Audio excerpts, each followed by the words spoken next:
Here's a Dark Knight that's built with nuts and bolts. Here's a look at the brand new McFarlane Toys Batman 66 Series Bat Robot.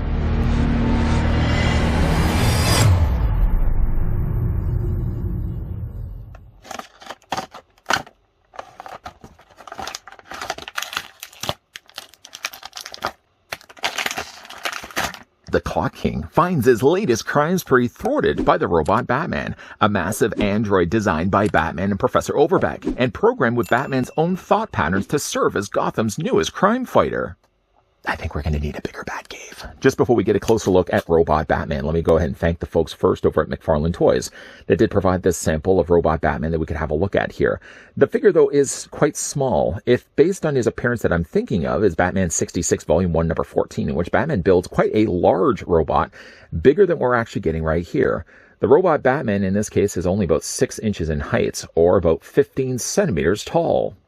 While I believe standing several stories in the comics, he's actually only about a little bit bigger than the regular Adam West Batman that we've already had a look at. Other comparisons as well. We always seem to bring in Batman. We're going to bring in Robin as well.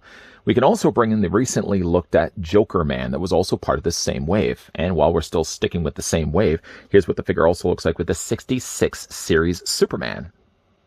All those S sounds aside, the figure comes included with a couple of accessories, dueling blasters, which actually don't just serve as blasters. You can see in this case that they are identical with one another. They're cast nicely in a silver plastic, and then protruding out from that, of course, you got more of a translucent flame effect. The flame effects are not removable. Don't try to break them off, whatever you do. But it certainly serves as sort of a twofold. First of all, you can all take them and fit them into the robot Batman's hands. These grabbing hands that he has accommodates just well enough to hold these in his hands. Again, the equivalent of what those would be for hands. You can clip them right there if you'd like to have the figure displayed that way. Or, what you can also do, too, is look a little lower down. And off to the side of his legs, you can see that there's these two holes. You can then take these, and instead of them being blasters, you just attach them into those holes provided. And now he's got leg thrusters. How cool is that? So let's go ahead and clip the other one in place. The only unfortunate thing about that, though, is that without really a display stand handy, either you have to hold this all the time at your shelf, and your arm's going to get pretty tired doing that, or you'd have to find something to put underneath the legs to prop it up. Because obviously it's not going to be able to sit its weight on top of the thrusters. It's obviously just going to fall forward. So I do like the idea of that, but there's really no way to implement that without actually having something underneath his feet. Let's remove these for right now. I thought maybe there was some other place, maybe holes on his arms, for example, that you could have then taken these and attached them on there. But it seems to be only mostly in the hand, but the biggest primary would be probably to attach them onto the legs. So we'll move those accessories to the side. The detailing done here to Robot Batman looks a little bit different than what we actually got in that issue 14. I think in the issue, actually, it looks a little bit more just like regular Batman suit, with like notably kind of purple gloves or kind of bluish purple gloves, and he sort of has like more boots than actually what we get right here. This is clearly more a designed robot Batman than just an oversized Adam West. Head sculpt-wise, I think I really like the way that this one turned out. Obviously, you're not going to see his face because he's got a robot head. But the way they've actually shadow lined this, adding the color and the black on the sides of the ears and all this nice little additional detailing on the front, it really does look interesting. In a way, it kind of looks like, for me, like something I would expect to see in the Brave and the Bold Batman series. The detailing, though, as you continue on for the rest of the figure's body, is mostly all cast here in silver plastic. But they've added all these interesting little knobs. This looks like a little speaker system that he has on the front. And sculpted really nicely is the classic Batman symbol there as well. A few little riveted areas there where this all would have been bolted together, all the panels that I don't even know how Batman would have built this. Would this being something he would just have left Alfred to do? Hey, I'm going to go battle the Riddler. Alfred, if you could just finish up my robot Batman for me. The neat thing about him is also the fact that the figure has a cape, an actual cape that's attached. There's no real way to remove the cape. It looks like probably what they've done is they probably would have had this, I'm guessing, as a separate piece. Put the cape onto his shoulders and then just literally put the head on top of it because you can't actually remove the cape. The cape is very similar, in fact, to the one that we got here with Adam West, just it's obviously a little bit longer and it's a lot lighter of a blue as well. But still, the only thing about it, though, is that the figure is small. He really should be, well, he should be several stories tall. A Build-A-Figure or just a larger release deluxe figure would have been ideal, I feel, for a character like Robot Batman. Instead of sort of just being only slightly taller than Batman, he should be really a lot taller, probably like 4 or 5 Batmans tall.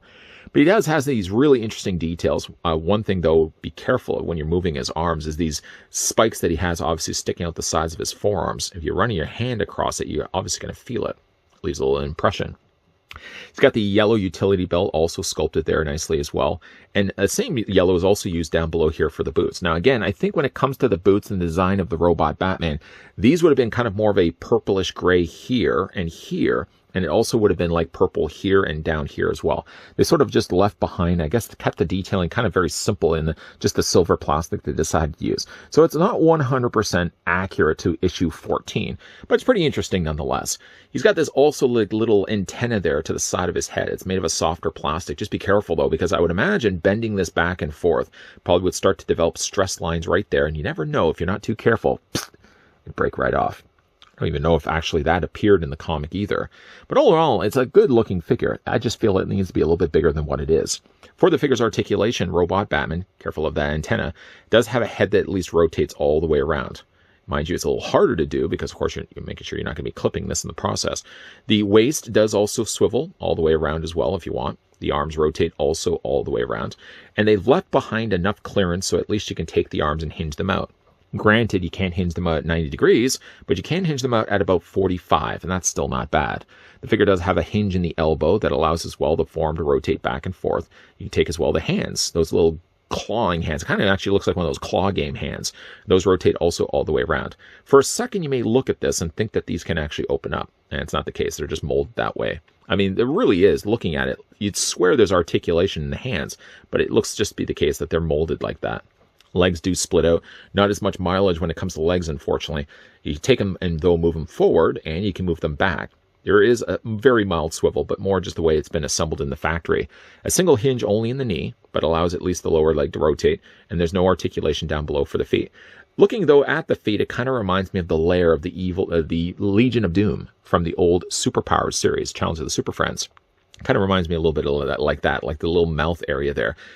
Very interesting, though. Really neat-looking figure, though. It's one of those cases, again, where they went to the comics this time around instead of something that would have appeared in the series. If it was to appear in the series, I think it would be even more, a little rougher around the edges than what we're actually getting here in the figure. Now, granted, again, it doesn't really look like this necessarily in the comics. They did take some luxuries when it came to the coloring. They left really some of the coloring off, again, in the lower trunks, in the gloves, and in the boots.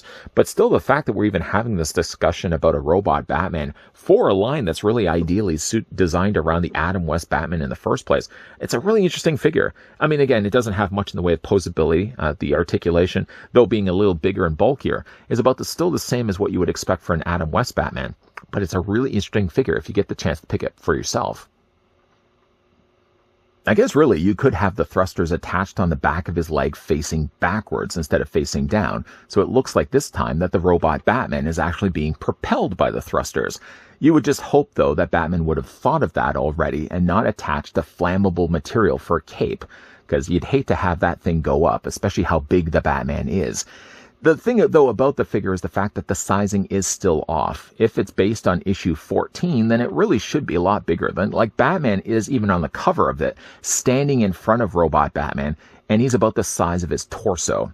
So that just kind of gives you an idea of how big this should actually be. Now, I don't know how well invested they want to be really into the 60s series, whether they would have made a large-sized, oversized robot Batman. But if that's not the case, at least we have a smaller version being represented here. And it's a cool-looking figure. I kind of like the detailing done to this one. And while I don't think it would be practical at all that Batman's walking around in a big, giant robot, I mean, it's still kind of a fun thing to do. And you could, while they wouldn't be able to do, obviously, from a budget standpoint, anything like this in the original 60s series, it's kind of fun then to go back and look at the 66 comic run, because then they could go a little bit crazier with the bigger effects, bigger over-the-top bad guys, and in this case, a bigger Batman. What do you guys think of Robot Batman? Let me know down below in the comments section. Is this a figure you guys could see yourselves picking up? Also, as well, I'd like to thank the folks over at McFarlane Toys that did provide the sample of the brand new Batman 66 series Robot Batman. If you guys enjoyed this video, I want to hit with a like. If you guys are loving the content you guys are seeing, and you certainly would like to stick around for more, just between you and me, don't tell anybody else whatever you do. We are also going to still be looking at some more 66 Batman stuff, so if that's the kind of thing, if that's the kind of thing you'd like to come back to this channel for, do please and thank you come back on a regular basis. As always, guys, thanks for watching. See you guys next time.